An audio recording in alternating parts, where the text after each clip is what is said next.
최종 합격자 1,900명 가까이 배출하며 느낀 면접 팁 알려드립니다. 5년 정도 정신없이 수업과 컨설팅을 진행하다 보니 어느덧 배출한 최종 합격자의 숫자가 1,900명 가까이 되었습니다. 그동안 제 수업을 들은 취업준비생분들께서 열심히 해주신 덕분이라고 생각하는데요. 현장에서 많은 취준생분들을 만나고 있지만 아직도 자소서나 면접에 어려움을 느끼고 계셨습니다. 자소서 면접은 필기시험과 다르게 무엇이 정답이고 왜 그게 정답인지 알기가 어려우며 관점도 사람마다 다르다 보니 어떻게 접근을 하는 게 좋을지 시작을 못 하시거나 준비하시면서도 계속해서 흔들리시는 분들이 많으시더라고요. 본질적으로 취준생분들의 고민은 여기서 시작하는 것 같습니다. 결국 자기소개서 면접이 어떻게 평가되는지, 그를 통해서 무엇을 잘해야 합격하는지, 불합격과 합격을 가르는 요인은 무엇인지를 알아야 그에 맞게 준비가 가능하기 때문인데요. 자소서 면접 평가에 있어 제가 말씀드리는 기준은 크게 두 가지입니다. 첫 번째, 경험과 태도, 가치관, 지원자의 생각 등은 면접관을 얼마나 납득시키고 설득시킬 수 있는지가 중요하고요. 두 번째로 지원자의 역량, 회사 산업에 대한 이해도는 상대적으로 타 지원자에 비해 뛰어나고 전문적이며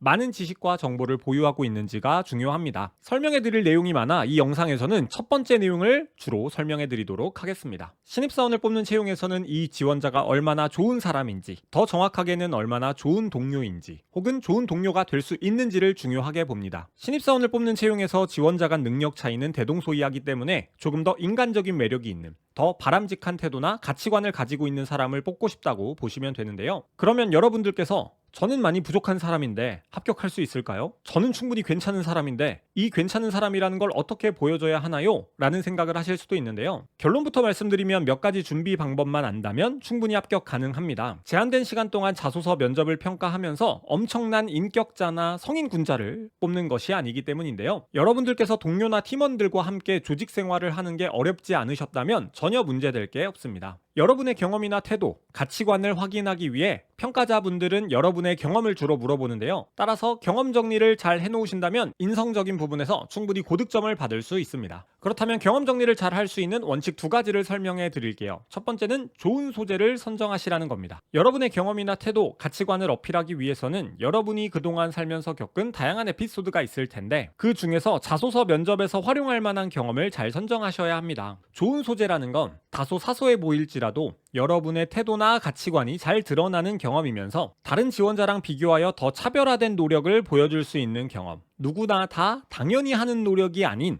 본인만의 노력을 보여줄 수 있는 경험을 뜻합니다. 물론 여기에 더해서 주어진 과업, 과제, 프로젝트 수행의 난이도가 높은 경험이거나 지원하신 직무가 수행하는 업무와의 연관성이 높은 경험이면 더 좋지만 이건 필수가 아닙니다. 오히려 과업의 난이도와 업무의 연관성만을 최우선으로 생각한다면 너무 뻔한 경험이 나올 수도 있으니 이는 주의하시는 게 좋습니다. 예를 들어보겠습니다. 여러분의 가치관과 그를 보여주는 경험이라는 질문에서 지원 직무가 수행하는 업무와의 연관성을 최우선으로 고려하면 이런 답변이 가능합니다. 서비스 마인드가 우선되어야 한다는 것인데 길을 헤매거나 불편함을 느끼는 고객들이 많아서 최대한 웃는 표정으로 먼저 인사하고 천천히 설명을 해준다 라는 표현은 물론 서비스 마인드를 보여줄 수는 있지만 이 경험은 공공기관에서 일해본 경험이라는 것을 제외하고서는 다소 평범해 보일 수 있습니다. 또한 말씀드린 대로 행동도 매우 짧게 서술되다 보니 서비스 마인드의 중요성을 얼마나 절실하게 느꼈는지 설득력 있게 표현되지 않는데요. 지금 보고 계신 경험은 어떻게 보면 일상생활 경험이다 보니 깊이되는 경험이라고 볼 수 있는데요. 하지만 내용을 읽어보면 타 지원자와 비교했을 때 더 희소해 보일 수 있습니다. 또한 표현에서도 거창한 봉사가 아니라 일상에서의 일이다 라고 오히려 정면 돌파를 하시는 게 좋습니다. 그리고 내용을 읽어보면 이렇게까지 노력하시는 분이 흔치는 않잖아요.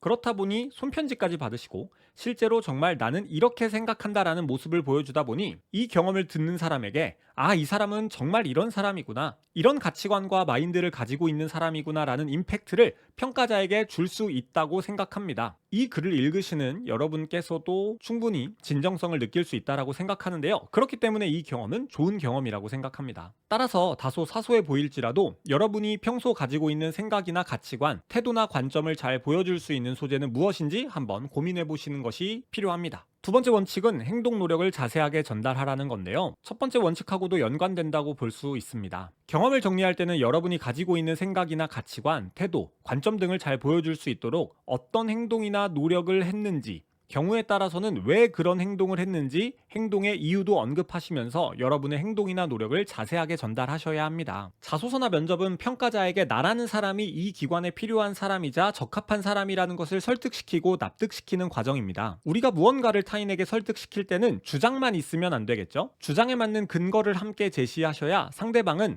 이 사람의 의견이 이렇구나, 어떤 이유로 이렇게 생각하는지 알겠다 라며 납득할 수 있다는 건 다 알고 계실 거라고 생각합니다. 여러분의 면접 답변에도 이 원칙은 그대로 적용되는데요. 여러분께서 나는 A가 자신 있는 사람입니다, A라는 능력을 가지고 있는 사람입니다 라고 할 때 그를 보여주는 충분한 행동이나 노력을 설명하지 않으면 평가자는 납득하지 못하겠죠? 혹은 여러분을 남들과 비슷한 뻔한 지원자라고도 생각할 수 있습니다. 예를 들어 보겠습니다. 이 사례를 보면 동료를 도운 것은 알겠으나 이렇게 행동이 너무 요약적으로만 드러나다 보니 그냥 열심히 동료를 도왔나 보구나 정도로, 아니면 남들도 다 도운 만큼 도우셨네 이 정도의 느낌만 드러납니다. 여기서 행동을 자세히 설명하면 이렇게 내용이 바뀔 수 있습니다. 이런 식으로 선배의 업무 처리 방식도 메모해두고 피드백도 받고 선배를 위해 노력했다는 점을 강조하시면 이 지원자는 동료가 힘들 때 적극적으로 나서는 편이구나 라고 생각할 가능성이 높아지겠죠. 업무 강도가 높은 선배의 입장을 최대한 고려했다라는 점이 잘 드러나기 때문입니다.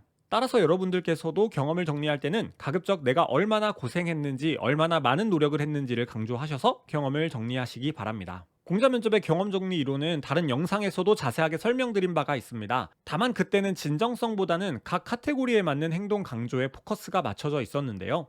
이번 영상을 통해서는 진정성에 대한 부분을 위주로 설명을 해드렸으니 시간 여유 되실 때 위에 카드로 넣어놓은 영상도 참고해 보시기 바랍니다. 경험 정리만 잘하셔도 자소서와 면접 준비 난이도가 확 낮아질 수 있습니다. 영상 내용 잘 참고하셔서 그동안 준비하시면서 놓친 것은 없는지 한번 고민해 보시기 바랍니다. 감사합니다.